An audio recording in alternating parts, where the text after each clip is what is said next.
is my very first podcast episode ever. Oh my gosh, you guys. So I'm super thankful that you have found my little podcast and are giving a listen. And basically in this initial podcast episode, I have three goals to share with you, or three things to share with you today. So, first, I am going to share a little bit more about myself and share just some more information about my personal food growing journey. I also want to introduce my business to you. So, my business is called the Patio Farmer, and I'm going to tell you a little bit more about what I do through my business and the different resources that I provide to those who are interested in growing food at home. And then finally, I'm just going to fill you in on what you can expect from this podcast each week. Yes, each week. So, goal for myself, I want to share an episode weekly with you year round because we can be growing food and tending to our plants year round. And I am here to provide guidance and coaching for year round food growing. So, are you guys ready to dig in? I'm ready to dig in. Let's do this. This is going to be great. Welcome to the Growing Space Podcast. I'm your host, Farmer Erin, owner of the Patio Farmer, and I believe that no matter what size space you have, you can grow food at home. Tune in each week as I share my best tips, tricks, and encouragement for tending to homegrown edible plants. I'm here to support your food growing journey.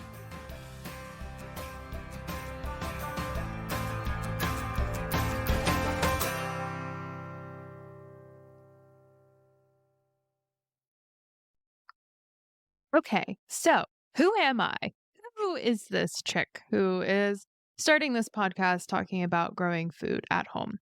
And I don't typically like to talk about myself a whole lot. But I figured, since this is my first podcast episode, I should probably let you know a little bit more about who I am and how I started my business, how I got into food production, how I started farming. I actually kind of struggle with the word garden because I don't really consider myself a gardener. I know it's like kind of nitpicky stuff, but I consider myself definitely more of a farmer than a gardener. I really enjoy growing and taking care of plants that I can eat, ones that are edible, ones that nourish our bodies. Okay. So, hey, y'all. My name's Erin Hostetler, and I grew up in Charlotte, North Carolina, which is where I currently live. It's always interesting when you grow up somewhere and then as an adult, you are still in that place and finding your joy and finding your niche as an adult in your hometown is always fun. So I live in Charlotte. I live with my partner, Marshall. I'm sure I'll talk all about him throughout this podcast. He's wonderful. But we have a 1 acre homestead that we tend together.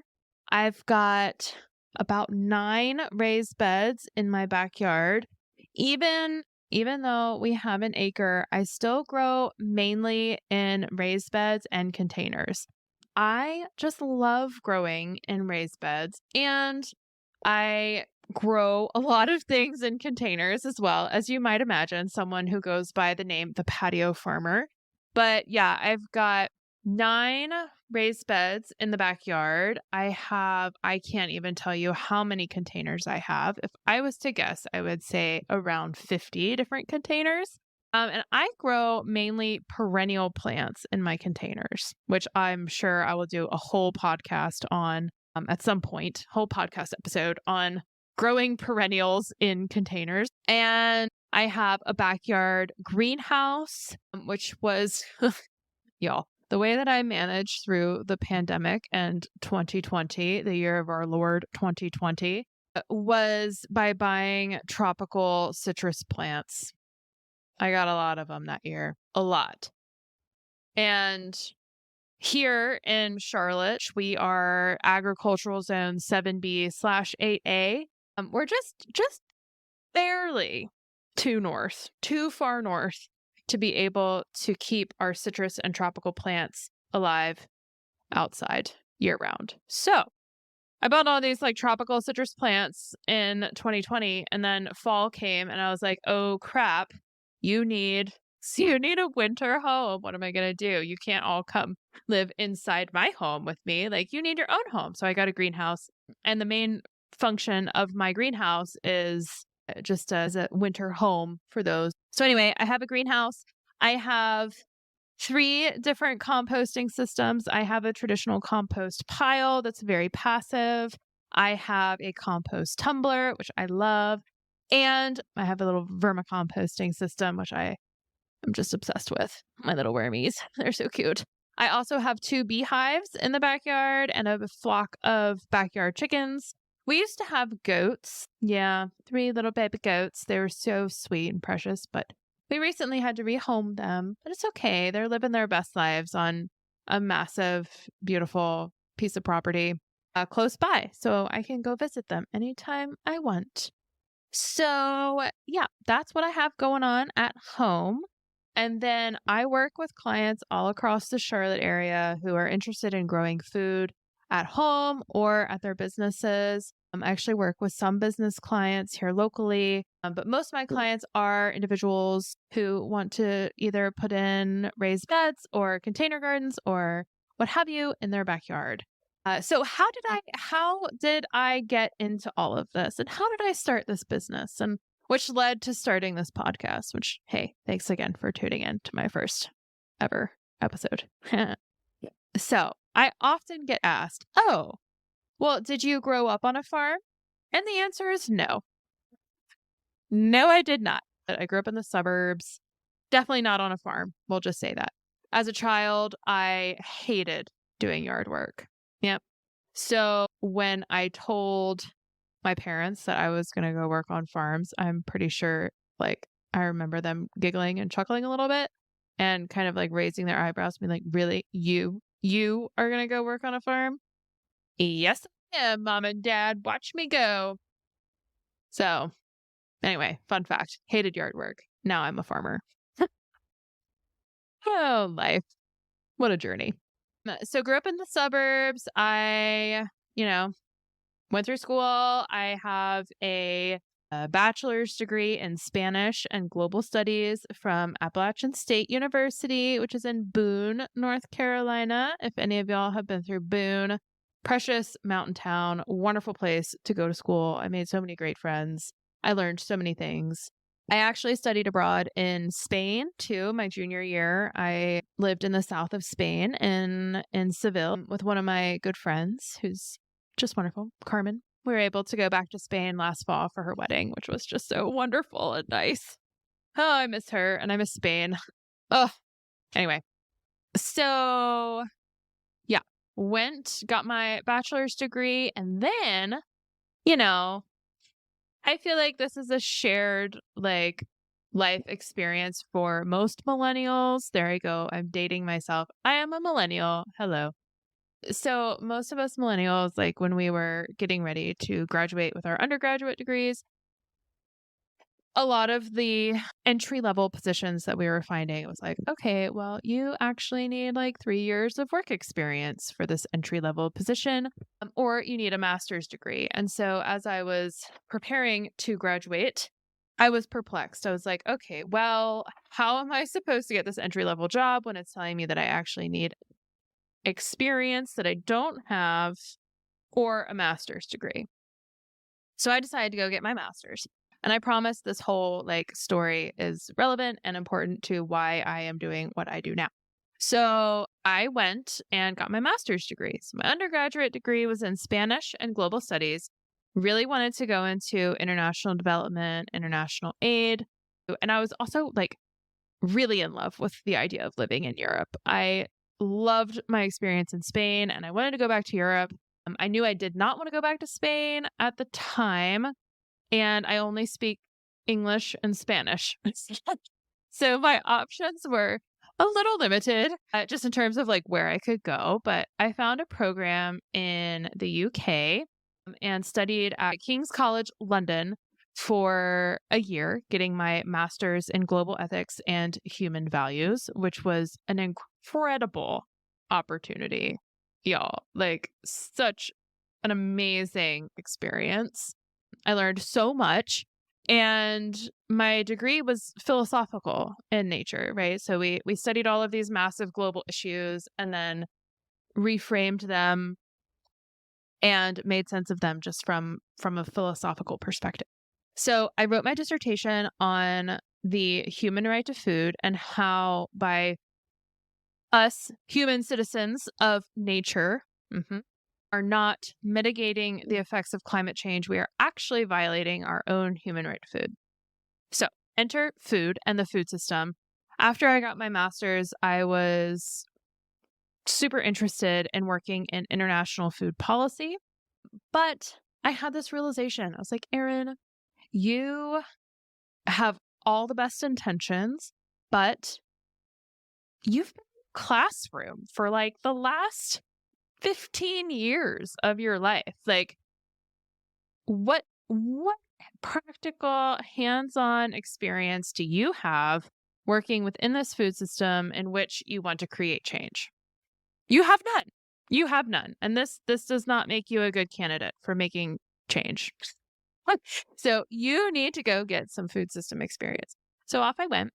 Before I came back to the US from London, I decided I was going to go like look at opportunities to work on farms in Europe. And so I found this program very similar to woofing. I don't know if any of you have heard of woofing before, but the term woof is actually an acronym, and it's WWOOF, Worldwide Opportunities on Organic Farms. And essentially, you go and you can work on a farm, and the farmer gives you a free place to stay and food in exchange for your time working on the farm. And I also always wanted to go to Iceland. So I was like, oh, well, I wonder if I could find an opportunity in Iceland to volunteer on a farm. And guess what? I did. So I spent 3 weeks on an organic farm in Iceland, in Eastern Iceland. And it was such an incredible experience, really kind of life-changing experience. I was there in September, and so we were doing a lot of harvesting. I harvested cabbages for 4 days. Y'all, 4 days straight of harvesting cabbages. Can I tell you, I absolutely love cabbages now because of that experience. I know it could have gone completely the other way, but I love growing cabbages and eating cabbages, and Iceland gets all the credit for that. I spent another 4 days harvesting beets, or as they say in Europe, beetroot. I also spent a couple of days harvesting turnips. Lots of repetitive tasks, lots of fall veggies were harvested. But being in Iceland, especially after a year of really intense like academia and like mental exhaustion, I had this, like I said, this like life-changing moment, which I've had this same moment or like the same feeling since then, but only in relation to like growing food and having this connection with the earth. So, at the end of a busy harvest week, all of us volunteers are out there in the field. Mind you, I am like completely dirty. And this was the first time I had done farm work. So, typical like end of day farm girl look, appearance, if you will. I had dirty knees. My pants were filthy. I probably smelled a little bit. I was a little sweaty. My hair was disheveled. I'm wearing no makeup. There's soil in my fingernails.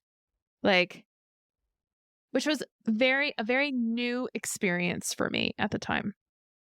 So I'm just like taking it all in. I'm looking around at all of the beautiful landscape in Iceland. Like there's mountains in the distance. I can see a waterfall, like whatever. The magic of Iceland is real. And we're getting ready to head back to like where we're taking our harvest back to the main like farm headquarters out of the field. And I'm literally sitting on the back of a turnip truck. There are turnips in a truck. I'm on the tailgate, my feet are dangling, and I am like bouncing along on this dirt road through the field. And all of a sudden, I get this feeling. And it's something that I can only describe to you as like a smile from the core. It's like this easy, breezy feeling of belonging, which is kind of interesting that I would have this feeling in Iceland, somewhere I've never been. I wouldn't necessarily say that I belong in Iceland, but I do feel like I belong on farms. So, yeah, there I was. I had this just rich, vibrant sense of belonging on this farm, on the back of a turnip truck in Iceland. And I knew from there that like this was significant. I knew. I was like, dang, I could do this. I feel totally 100% fulfilled right now with what I have done. And it was the first time I'd ever felt that way in my life. Just total fulfillment and satisfaction and happiness and joy. It's crazy from farm work. Anyway, so I was hooked and I came back home. I came back to Charlotte and I started looking for opportunities on farms, wanting to kind of enrich my education of farm work and food cultivation. So I started looking at apprenticeship programs on farms, which is another great opportunity for anyone who is looking to make a career move into agriculture. And you have the flexibility to do an apprenticeship. I would 100% recommend it. I found a couple of farms that were looking for help and I applied for some positions. I was offered a position on a certified organic farm in northwestern Pennsylvania. So I spent a year working as an apprentice in a small town on the Allegheny River in between Pittsburgh and Erie called Tionesta. I would love to know if any of y'all have been to Tionesta. Super beautiful part of the country. It's in the Appalachian Plateau. And there I learned so many things, so many things. I seeded, I transplanted, I harvested, I went to market, I packed CSA shares, I processed chickens. Y'all, I was so hesitant. But I did it. I did it. I did the thing that was scary. I pushed my comfort zone and now I can't tell you how thankful I am to have had that opportunity to know how food or how our meat is grown and produced and had that hands-on experience. So always push your comfort zone. It generally pays off. Be smart, use your intuition, but push your level of comfort. Push that bubble. Do it. Maybe your comfort zone pushing is starting to grow something or like seeding something or I don't know, just whatever it is, just push the limits, push your comfort zone. So I did my apprenticeship. It was fantastic. Came back home to Charlotte, of course. Found a job managing an urban farm in East Charlotte. I also, at the same time, worked on a goat dairy 1 day a week. Fantastic job. Also, if you ever get the chance to work on a goat dairy, making goat cheese, snuggling baby goats, 10 out of 10, recommend doing it. So I worked on those two farms for a season and a half. And then at that point, I was like, okay, maybe I should start transitioning from food production into some policy and community building work. So I helped start a food system nonprofit, and I was asked to join our local food policy council on their board of directors. So I worked for the nonprofit for 3 years, and I also served on the board for 3 years. It kind of just like worked out that timing. And then it was 2020. And things just kind of shifted and life got crazy. Of course, word of the year, pivot. And that's when things got really interesting. Now, you're probably like wondering, okay, but like, what about the patio farmer? What about this business? Well, when did she start the business? So I actually started the patio farmer as a side hustle while I was managing the urban farm. And I ran it as a side hustle. But then with 2020, like my full time gig kind of shifted and moved into more contract work. And the patio farmer just took off as a business. So in 2021, I was able to go full time, more or less, as the patio farmer, which was huge and so exciting.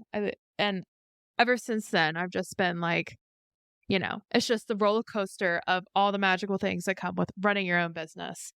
So, yeah, let me tell you a little bit more about the patio farmer, my business, how I got started, the different things that I do to support people in their food growing journeys. Okay. So I started the patio farmer as a side hustle in Charlotte in 2017. As I just celebrated my sixth business birthday. I've been in business for 6 years now. And I started the business as a side hustle because I wanted to see like what the opportunity was for the business to be viable and successful in my community. So in 2017, I was the farm manager for an urban farm here in Charlotte. And one of my friends who also worked on the farm, he was getting ready to open like this garden center, urban farm supply store. And he asked me if I would be interested in teaching some classes to help like get people into the store and just like raise awareness for his new business. And I said, "Well, absolutely. I would love to do that. What do you want to like what should I teach classes on?" And he was like, "Well, why don't you just like think about some topics that you would like to teach and we can go from there." So I had a whole list of things that I could talk about and I sent it to him. One of the things was container gardening because there's so many people who move to Charlotte all the time. We have so many transplants and people coming from all over from other cities. And usually, when they first come to Charlotte, they live in apartments, which, of course, are smaller spaces, but you can still grow food on your balcony, on your patio, on your deck, etc. So I was like, well, let's do a class on container gardening. And he said, "Oh, that would be great. We should call it patio farming." And we decided like I came up with an outline for the class and he hosted 4 classes that summer that I taught and they all sold out. And at the end of the summer, he was like, "Okay, Erin, like what are you going to do with this patio farming idea?" And I just kind of looked at him. I mean, okay, so like real talk, at the time I was working 3 part-time jobs, right? I was a farmer. I wasn't really looking to take on more responsibility. And he said, "What are you going to do with this?" And I'm like, "I don't know, dude. Like, I was just trying to teach some classes because you asked me to. I don't know what are you talking about?" And he was like, "Well, just think about it because I think you got something here." So I thought about it, and I sketched out some different things and thought about how I could build some services, one on one custom services to help people grow food at home. And, I had this outline and I was like, "Oh, well, we'll just see. Let's just see what happens. Let's see what happens."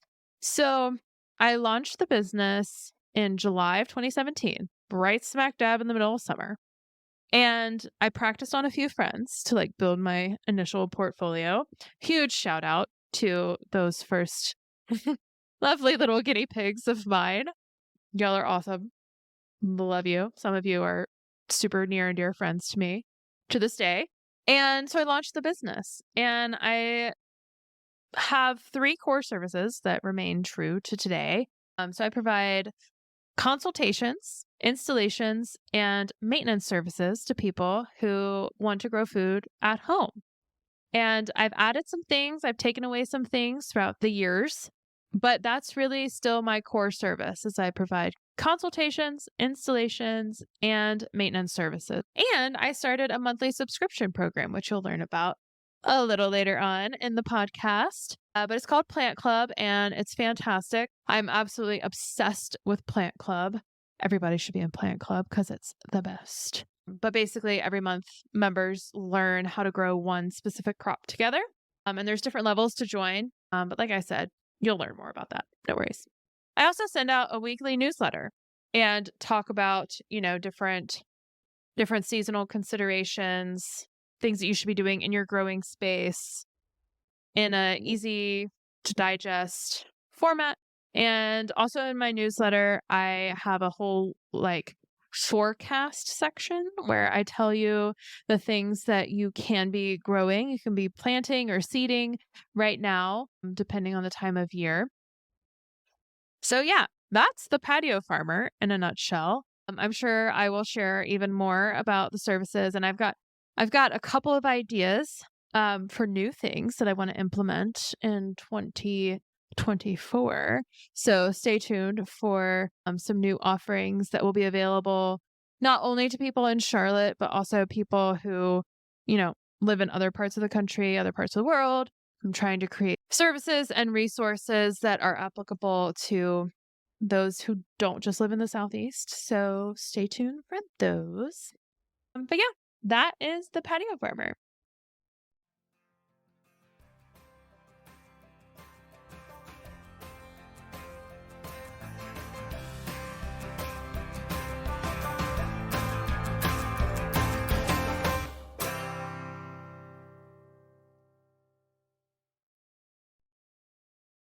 This podcast is sponsored by Plant Club by the Patio Farmer. Plant Club by the Patio Farmer is a monthly subscription service I started in 2020. Yep, mid-pandemic times. It's a membership-based opportunity to take your growing journey to the next level. There are 4 different membership options to decide the amount and kind of support that's right for you. All Plant Club members receive access to my online community through a platform called Circle. Having access to this platform allows members to share pictures, ask questions, celebrate harvests, and get to know each other. All Plant Club members also have access to free seeds each month, along with information on how to plant and tend to their crops with seeding instructions and downloadable resources from my resource library, also found on Circle. Membership starts at just $14 a month, y'all. Join Plant Club today by visiting my website, thepatiofarmer.com/membership. Don't worry, I'll link it in the show notes too. And I would love to see you in the club. It's a lot of fun. Now, where were we?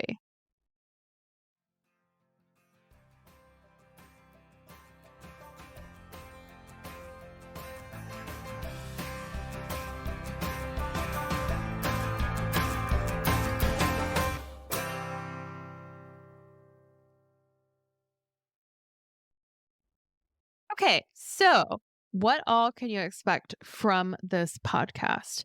First of all, I am going to be sharing weekly podcast episodes. So fingers crossed, everything goes well. And every week I'm able to share an episode on Tuesdays. That's my goal. So be on the lookout Tuesdays for new episodes. All of the information is going to be seasonally appropriate. So episodes will be somewhere between 20 and 40 minutes, maybe a little longer, maybe a little shorter. It just kind of depends on the time of year and the things that I am noticing in my growing space, my clients' growing spaces, and what I think would be helpful to share here with you all. I also will be doing some interviews. I've got a whole list of special guests that I want to bring on this podcast. I think it'd be super fun. Maybe even some clients. So if I have some clients who are listening and you want to come on my podcast and talk about your food growing journey, I think that would be super fun. I also have some friends, experts in their field that I want to have on this podcast too, all in good time. I also really want to hear from you guys. I love driving my content based off of what my listeners and my clients are really looking for. And I love answering questions. I don't think that there's such a thing as a silly question. I want to hear your questions and hear the information that you're looking for. So I have something exciting. I would love for all of you to check it out. I will link this in my show notes where you can drop questions that you want the answers to. And I would love to spend some time in each episode answering your questions. So If you have questions that you want me to answer on my podcast, feel free to check out that link. Again, it's in the show notes. And then at the end of every episode, I will share with you some kind of special little tidbit, whether it's like a pro tip for tending to your vegetables, your herbs, your fruits, of course, too. Or if it's like something that I'm working on in my growing space, or like a heads up for something that you should be thinking about, or even just like an intention for growing, or a reminder, or some kind of positive encouragement.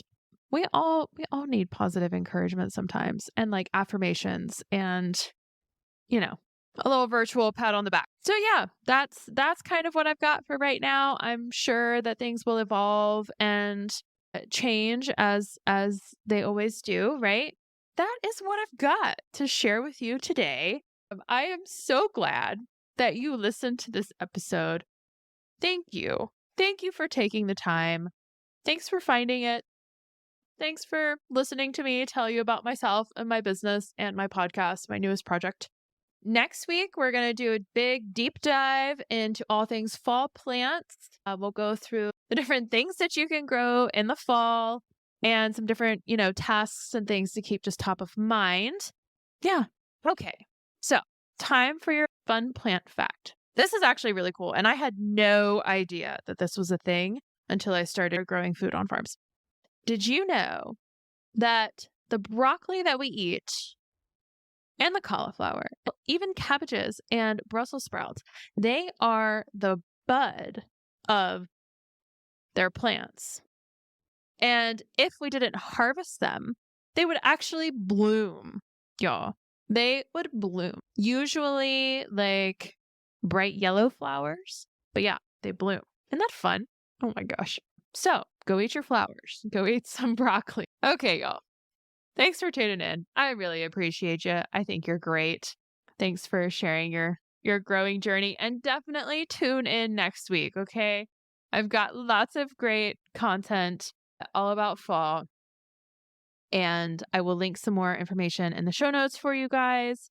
Feel free to subscribe to my newsletter and follow me on Instagram at the Patio Farmer. Would love to see you on there. Feel free to pop in, say hello. I'm on Facebook too, and Threads, but not as much as Instagram. Okay, well, that's it for today, y'all. Enjoy the rest of your week, and we'll talk soon. Oh my gosh, first ever podcast. Woo! Thanks, y'all. Hey, y'all. I'd like to dedicate this podcast, and particularly this episode, to my Aunt Betty Hostetler. I recently lost her to a long and courageous fight against cancer. But she was one of my greatest champions, both in life and in the business. She loved plants, and she loved me, and she loved encouraging me. So, this podcast I'm dedicating to you, Aunt Betty. And I wish that you were here to hear this first episode, but I know you're here in spirit, as you always will be. So thank you for all the love and all of the encouragement and affirmation, and just for being you. Oh, and for all of your raspberry jam and teaching me how to make cinnamon rolls and being part of our family. Okay. Love those that are closest to you, and tell them. Go tell someone you love them. Okay.